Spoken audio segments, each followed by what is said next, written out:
В Эстонии продолжаются учения сил обороны страны под названием «Ёж». В них принимают участие более 16 тысяч солдат стран НАТО, а также Украины. Украинские военные привезли в Эстонию свою цифровую систему управления полем боя «Дельта» и группу беспилотников, наглядно продемонстрировав методы ведения войны следующего поколения.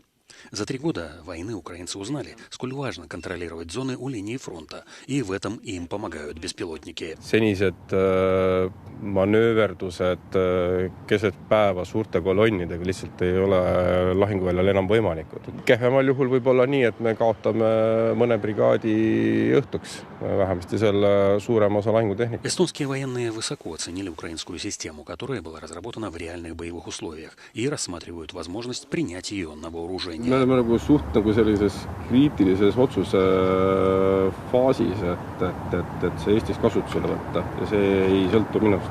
Protseduurid, kuidas lahinguruumi juhtida, tuleb üle vaadata ja Delta jälle toetab seda.